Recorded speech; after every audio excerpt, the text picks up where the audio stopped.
Hello and welcome to Beyond the Noise. I'm Evie Barrett, Senior Reporter at PRWeek UK, and today I'm joined by our UK editor John Harrington and a very special guest, Ottilie Ross, Creative Director at Mischief. Before we start today's pod, I'd like to quickly mention that the PRWeek Measurement Conference will return on the 18th of November 2025. It's an event aimed at helping communicators move beyond vanity metrics and align their data and insight strategies with business impact. Be the first to book your ticket by the 29th of August and save £300 by visiting www.measurement.prweek.com. As you may have guessed, today's episode is all about creativity in comms, inspired by the Cannes Lion International Festival of Creativity, which is taking place as we speak. It's one of the most prestigious award schemes for the advertising and PR industries, so there's always a lot of chatter.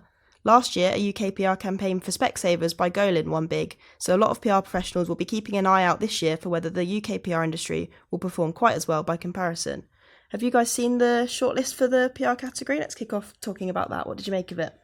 Yeah, I think it's really interesting that the Specsavers campaign is up for long-term impact, because it was obviously awarded a lot last year, and I think people should be recognising campaigns more that continue to have an effect long after they have been put out into the world. So I really like to see that. And then I do think that the Ready 10 McDonald's campaign is standout. Yeah, well, it's interesting. It's the creative effectiveness lines, isn't it? Where we've got the misheard version, Specsavers Golin.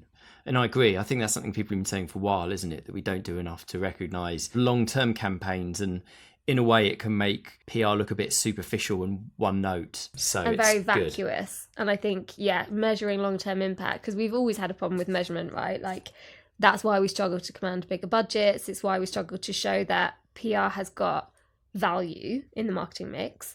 So is this a new category? I feel like recognising that is... I'm not entirely sure, but I certainly haven't seen an incident like this before. Yeah. Where there was one of the obvious big winners from previous years from a PR agency is going again, essentially. Yeah. So, and I think usually when you see that, it's because somebody has done a sequel to a campaign, or they've done season 2 of a podcast that's done really well.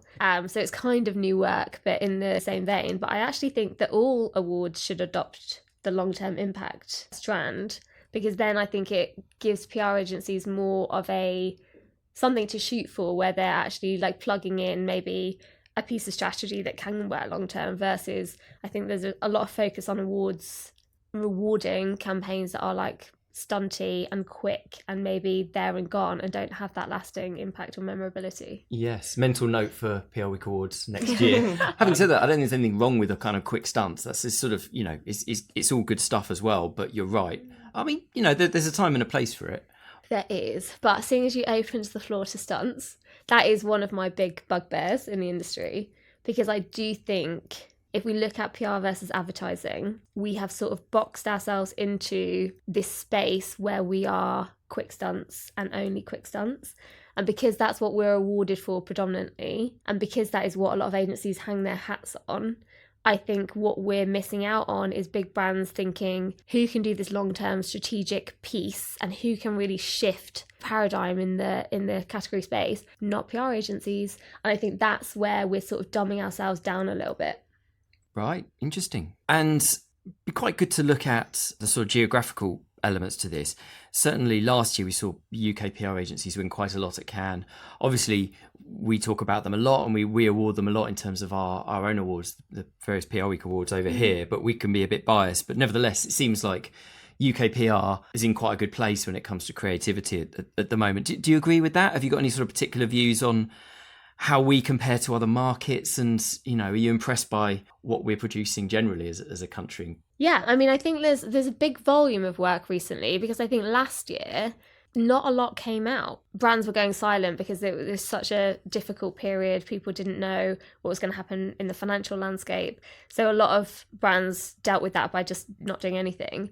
Whereas now everybody's got a bit braver, work is going out. It's all, some of it is, as I mentioned, quite stunty and frivolous and looks cheap, which I hate to see. But some of the work that PR is doing, I think, is amazing and game-changing. And I actually think that's on a global level. So I think UK is doing really well, and we should be rewarded for that. But my favourite campaign that has gone out so far this year was in New Zealand. And it was Samsung New Zealand teaming up with Safe Surfer. And they were promoting their kids-safe smartphone. And to do that, they opened a library in a school that was all of the things from the internet that kids can access that parents just don't see or don't really have a view on. And they put all of these horrible things into a library, made them into physical books, and then invited parents and ministers and thought leaders to come and view it. And it was just incredibly impactful. They worked a lot on data, so it was lots of research with governors, with police, looking at the things that have harmed children the most that they've seen on the internet. So they could have done it in quite a quick, like visual, stunty way, but instead it was really rigorous. And I just think the results resonated across the world. It was amazing. Yeah, I saw that one. I thought that was a really strong example. I mean, we touched briefly there on sort of the PR versus advertising debate, but where do you think we're at with that over the last few years? How do you think it's evolved? Because it strikes me there is a lot more overlap and integration these days, but I feel like it's kind of complicating things, especially in the context of Cannes, where you have ad agencies submitting work into the PR category and that kind of thing. I mean, it's funny because a few years ago, probably 5 years ago, we were all talking about, oh, we're going to take advertising's lunch. Like, we're going to do billboards and we're going to do it better than them. We're more agile. And I think that was true for a brief shining moment. And then advertising realised they could just do our work as well. And they've got the budget, they've got the resources, they've got 24 creative directors in every building. And I think they are doing a phenomenal job. And it's scary, because we need to shift what we're doing in order to compete. So you've got campaigns like Uncommon's Haute Dress, Haute Couture, where they made a porridge dress and put it on the runway at Fashion Week. That is such a PR trope that sort of went out of fashion 10 years ago, ironically, but they did it better than we've ever done it. They put more into production. They make the assets look incredible. They get the right talent. So we would have put Tess Daly in it. They did Lily Rose from TikTok. It's cooler, it's more Gen Z. It actually looked good because they've got the production values. So I think if they can do what we're doing, but better, then we're in trouble. But isn't it the fact that they might struggle with the sell-in to journalists element? I mean, this is what the counter-argument to that would be. It's like, yeah, but could you sell that to the Sun or the Daily Mail when it's a busy news day? Or do you think we overhype that because we're sort of holding on to that a little bit as an industry? Yeah, I think that's our sort of like last playing card that they can't take. So when I was working hand in hand with an ad agency, how they saw PR agencies is to do that last small bit. So it's either, and it's coming back to the stunt thing, it's either to bring to life their big, shiny, creative, strategic idea and then make a little stunt that gets in the newspapers to bring it to life. Or it's not even that, it's literally just sell it in. So with things like The Everyday Tactician, I think is another great example of an ad agency doing PR campaigns, because that's world's best job. We've been doing that for 20 years as well. But they did it so much better because there was an amazing video, they had a great director behind it, the photos were great, and then it was a PR agency that sold it in. Same with a lot of Adam and Eve's work. So I think they don't actually need that piece of the puzzle, because that's what we will always be called in to do. But I think that doesn't help our position in the marketing mix, where we're seen as the bolt on. And I think we're seen as coming in at the end to make something famous, but not actually having any of those intelligent thoughts ourselves. It's a weird kind of identity thing for the industry in a way, isn't it? Because I remember when there was all that discussion, and Edelman in particular were sort of very adamant that they're going for the sort of CMO dollar. Yeah. But I would argue that things changed because the importance of reputation management and going for the sort of beefed up corporate affairs function, you know, there's probably more money there in many ways. And in a sense, in this time of sort of perma-crisis, maybe it's more stable. It might be less, vertical comma, sexy. So in a sense, I think it's almost like this is an industry that wants to have its cake and eat it sometimes. And I wonder if maybe what you're saying is right, and there is that sense that actually Adland is gaining momentum when it comes to sort of brand work and creativity work. But Adland can't do reputation management. Okay, maybe occasionally it can. Yeah. But not in the same way. Yeah. They wouldn't even try to. So it's a funny thing, isn't it? It's like if you're a big integrated agency and you do both of those things, where do you put your focus? I guess both, and hope for the best. Yeah. Well, exactly, yeah. But I think what we are seeing is a lot of agencies that previously hung their hat on creativity opening departments for corporate management. That's definitely true, yeah. Yeah, because I think that you're right. That is where a lot of the revenue's coming from. But again, thinking back to sort of 5 years ago, 10 years ago, everybody was talking about if you don't have a creative department, you won't be able to compete with Adland and you'll go under. And now it's sort of shifted a little bit. But I think we do need both, because you're right, that is something that only we could do. But I think the creativity needs to change as well. It's not just about having a creative department and having strategists and having creative at all levels. That's great and absolutely needed. But you also need that creative department to be making the right kind of work. And I really do believe that the right kind of work is a little bit more intelligent and nuanced and long-term versus a picture story. Yeah, no, I agree. It's fascinating. I appreciate we're probably going a little bit beyond the remit of this, but, you know, why not? This is what we're here for. Because I remember for our Top 150 coverage, we spoke to quite a few of the agency bosses, the really big agencies. And some of the big corporate agencies were talking about how they want to invest in creative. And maybe they've been talking about this for a while. But it's interesting that as well as consumer agencies looking to get more corporate, that other side of it does exist. So I guess this just shows that clients want a lot of things these days. Yeah, but I think that's also part of the movement to specialisms, which I think is being mirrored in the journalist world, right? Like, you don't want a writer that can just write about anything. You want a specialist person that has a whole load of rich knowledge that can add value for the reader.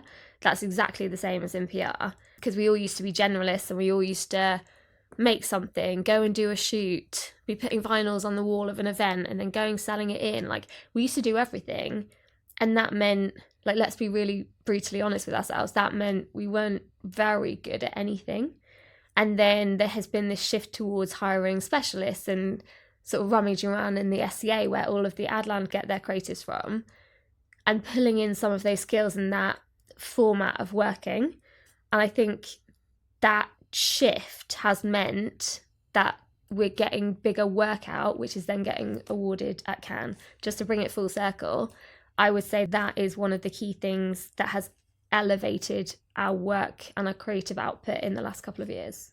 And going back to awards, I mean, let's talk about them, the awards in themselves. I mean, how much importance do you attach to awards? How much value do you see in winning? Do they help with sort of tangible things to a great extent? We would hope so, things like client retention, obviously attracting clients and attracting good people and so on. What's your take on that?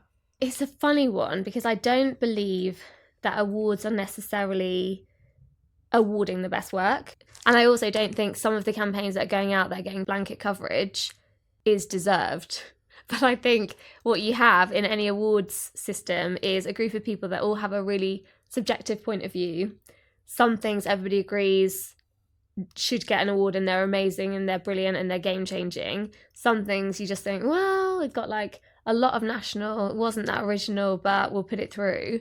So I think the level of consistency of quality is a little bit like we need to finesse that, but then you can't argue about the effectiveness of winning an award. So it is great for making the team feel really motivated and happy to work there. So yes, 100% staff retention.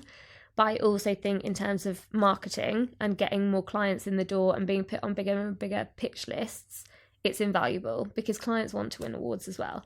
They want to be famous. They want to put it on their LinkedIn. So to opt out of doing awards, even though it's not perfect, is a little bit suicide for your agency.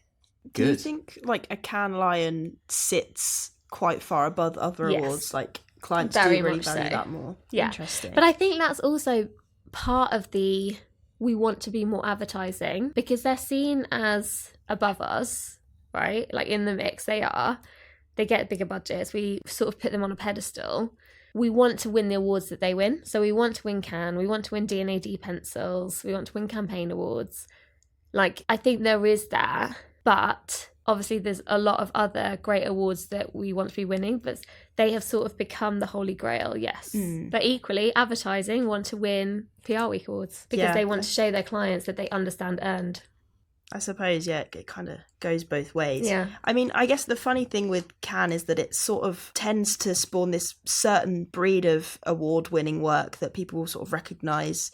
Do you think there's sort of a disconnect between that award-winning work and the majority of briefs that are issued by clients and sort of the work that does well for the business and the work that wins awards? Are those two separate things? Oh, God, yeah. That's one of the main things that keeps me up at night.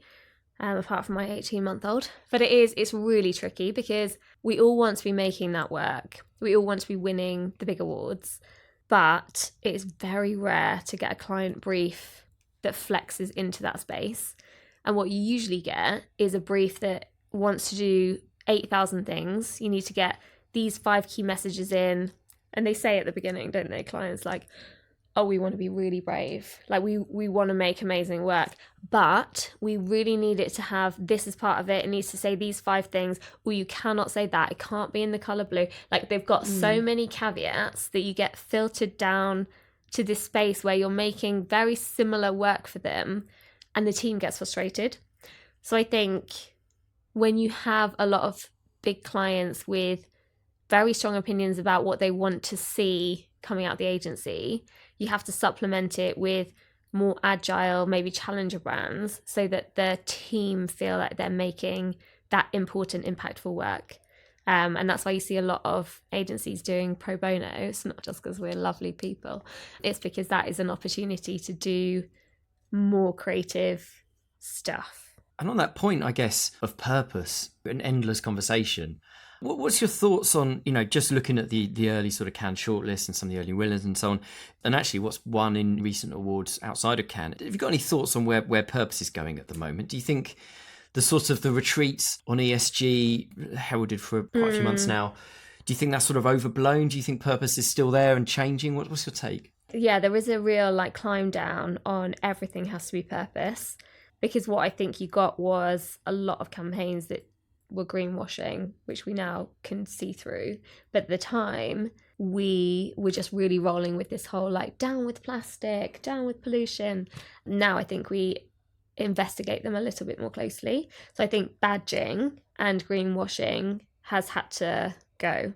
And clients know that as well. But then it's funny because, again, there's that disconnect. So we got briefed by a client a few months ago that wanted a campaign that was very heavy duty in the sustainable space, could not be accused of greenwashing, but they had absolutely no proof points to back up their sustainability. And so you have to have that quite difficult conversation where you have to say, you're very open to backlash if you do something like this, and we would advise against it. But I think what you've got in its place is campaigns that add real value and have a real world impact, but they are more rigorous. So like the campaign that we talked about in New Zealand with the library, I think that's a really good example. That's a big campaign with a lot of data going into it, right? But you also have the purpose-led picture story. So Red Cross did something amazing in Lebanon where they printed the Geneva Convention, the part about not bombing hospitals, they printed that onto a bombed hospital to raise awareness of the fact that in all of these conflicts around the world, people are breaking the law. And human rights. So things like that are really, really powerful, and they're still purpose-led, but they're not doing it for the sake of winning awards necessarily. I think that's the bit that people have realised. A jury is going to really investigate it and pick it apart, so it has to stand up to scrutiny. That's why I was interested that we look at campaigns like The Meal, which in a way feels like a bit of a throwback to a few years ago, where it was a fast food company, and it was children's mental health, and those things aren't necessarily directly connected, right? Unlike a charity where everything it does is purpose, in a sense. So you've got this, as I say, very big, well-known fast food company doing a campaign to support mental health of young people. It feels like there is still space for that, actually, when it's done well. So I don't know, it's interesting to explore why campaigns like that work and yet so many others sort of fall by the wayside. I guess maybe is it the people they work with? Are they making sure they work with the right charities and they're just tonally it sort of fits the bill? What do you think? I think, tonally it's a massive part of it, that it has to fit in with what people are currently feeling about that topic. But you're right, a company like McDonald's, who have caused quite a lot of harm in their general lifespan, for them to focus on something like childhood mental health when they've been a huge contributor to childhood obesity, which also contributes to mental health problems. It's interesting, but I think people will forgive a big brand for past discussions if they're seen to be doing something now. So there's that huge focus in the last few years of, we have listened and we have learned, we want to do better. And I think we're still quite optimistic when it comes to brands, and we believe them when they say, we really deeply care about this issue, and even though we're not perfect, we want to shine a light on this particular thing. That feels authentic to us, even if it's not. What doesn't feel authentic is when a massive brand like McDonald's does something that feels like it's distracting from all the other stuff it's putting out. I think that's the key thing. You have to acknowledge that you're not perfect as a brand while you're doing a purpose campaign. Yeah, oh, that's really interesting. And another thing I think with that campaign, because that feels like a very UK campaign. It feels quite small and understated. For those who don't know it, effectively they removed the sort of famous smile from the Happy Meal containers to sort of give the idea that it's okay to not be okay, as they say. It feels understated. It doesn't seem like somebody is having some sort of huge grand launch with a massive celebrity and all the rest of it. Although I think there were a few celebrities in this, but nevertheless.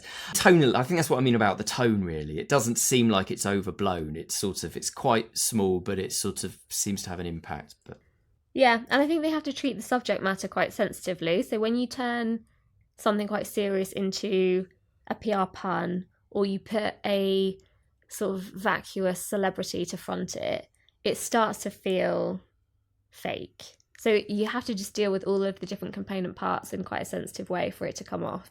And I think almost the fact that they did it quite low key worked for them, because it's, again, a massive company doing something in a market that feels quite authentic, and maybe it's insight led for that market, and it's not just geared towards winning awards, getting attention, selling more burgers.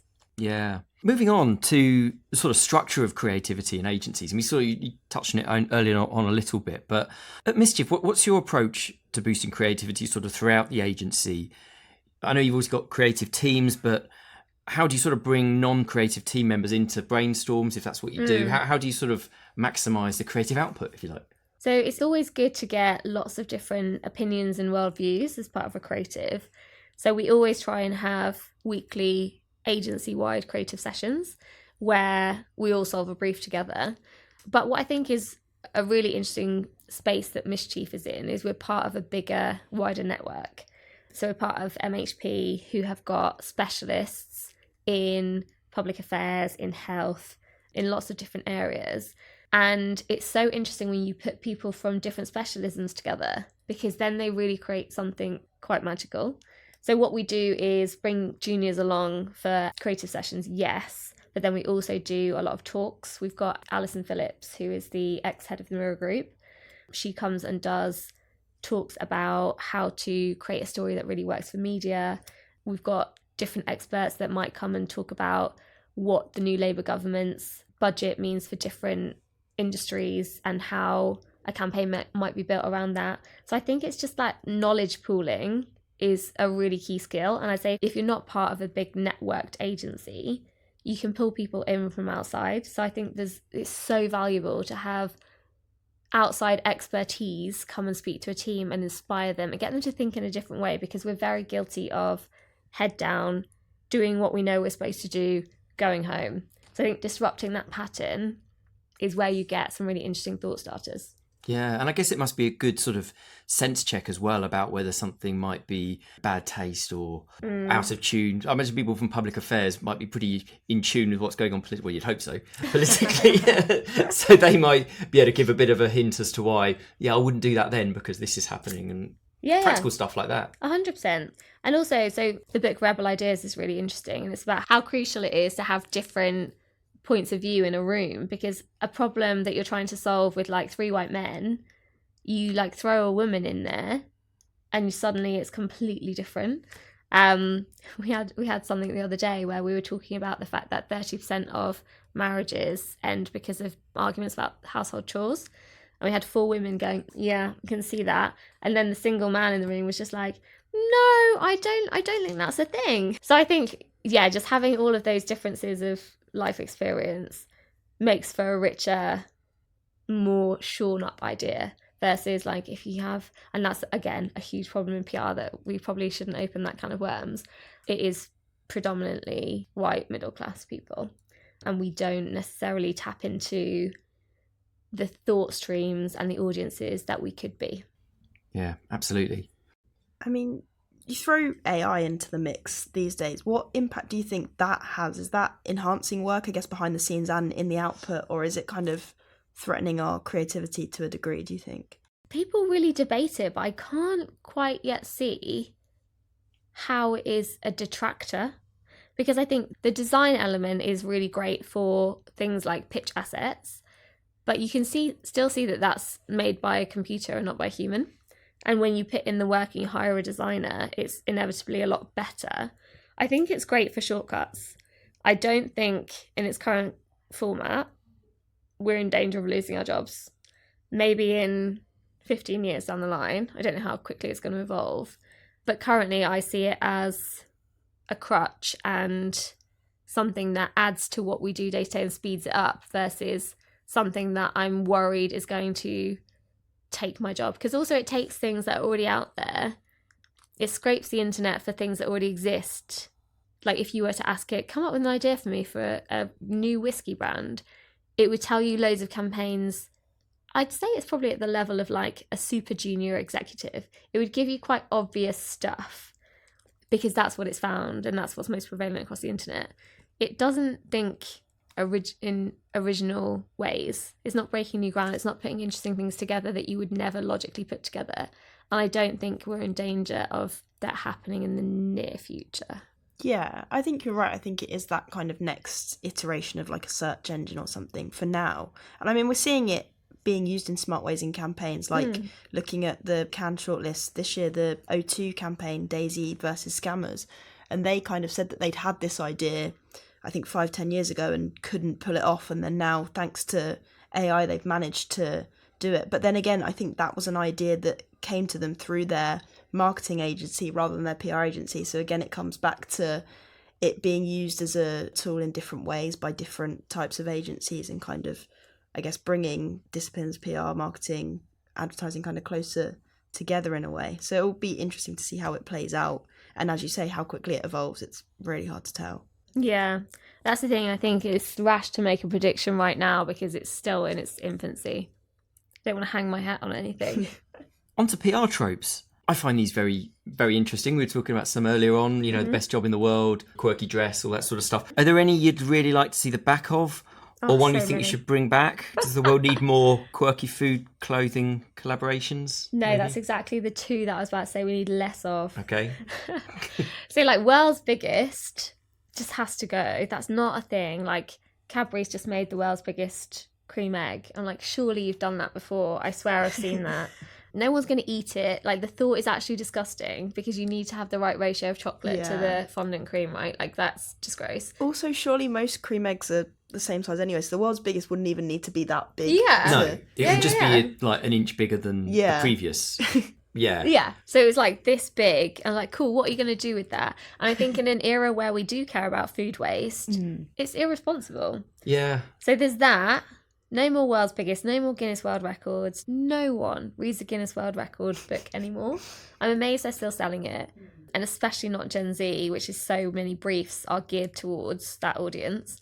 So that needs to die a death. And then also just these funny collabs that are merch or food that are super novelty. So people like merch, right? Like it's a way for them to show their brand affiliation.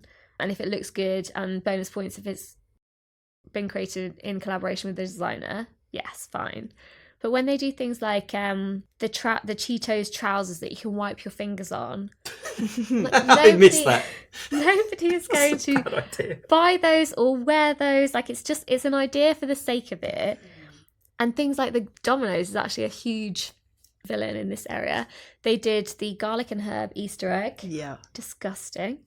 And then they did fragrances inspired by pizza toppings. Yeah. And like nobody wants Quirky that. fragrances became quite a thing, didn't it? Yeah, they had a more moment. of those. Yeah, and yeah, candles. Candles, yeah. I think a car brand did it as well. Yeah. But it's Gwyneth just, Paltrow. Yeah. Let's not go there. I think it's lazy and I think it's wasteful and it's creating something that is of value to absolutely no one. And that is the definition of a campaign that's been created for attention and attention alone. I don't think attention gives you a long-lasting impact. I don't think it recruits people to your brand. I don't think it builds a strategic framework that you can follow. Like, I just think it's a complete waste of time. But so many PR agencies are still picking that out. Yeah, fair enough. Evie, any particular tropes you want to banish to Room 101? I mean, the only thing that's coming into my head is floating stuff down the Thames, which I think we've already discussed to death. I think people have kind of stopped doing that for the most part. But then now it's at the point where, well, maybe not now, but in a year or two, if someone does it, so with you, then it's going to kind cool. of, because it's been spoken about so much. Yeah, that's I guess what I was everything about goes to in say. cycles. I think it's one of those things that's going to be so uncool that it almost becomes cool again. Yeah, like, the right brand will do it and everyone will love it. Yeah. Don't know who, but I see that coming. But I also think, like, I could literally bang on about this topic for hours. I also think it's just cheap work needs to go. So, as I was saying earlier, advertising is doing PR ideas but better because they've got higher production values, and they've got all these people that are really obsessed with craft and they want it to look good and they want the assets to be amazing. And what we see too often is really cheap shoestring budget campaigns coming out of PR agencies with like absolutely crap talent. Sometimes there's a place for rubbish talent if it's funny or it's part of the campaign. Often it's because we just can't afford anyone better. It's shot badly, like usually a wire photographer. There's no sort of finesse or artistic eye to it. Like, it just looks bad. And I think those sorts of campaigns, like the Tesco 90s rave, it looked horrendous. Like, who could possibly... I don't want to be so mean about a campaign, but like, I think the Scamps, it was AI generated to an earlier point, which is very clear. And it just looked awful. And I just think, why would you put that out? Like, it doesn't do the brand a service. It doesn't do the agency a service. I would love to see, because I review a lot of work for awards panels, I'd love to see us all level up on the production side, because you can get away with having a less intelligent idea, or like an idea that's been watered down a little bit by the client, if it still looks really good. And that's what the porridge dress did so well. It's a rubbish idea. It looked really good. I'm at the moment, I'm really on this train of like, looks are kind of everything. And that is what, if you're creating stuff that needs to live on the social feed, and we're not just living by the metrics of how much coverage it got, which I also think needs to happen. If we're creating stuff that is social first, is shareable, is going to get into the magazines that millennials and Gen Z read, then you need to have more of a focus on how it looks. Yeah, really good point. Okay, so before we go, it'd be great to hear, Ottilie, if there's any work you've seen recently that you've been impressed by. There's been loads. So I really liked how the empty Debenhams store in Bristol was transformed by a skate company into a skate park. So things like using empty spaces, maximising places where young people could go and then turning them into a brand project is really interesting and feels really fresh.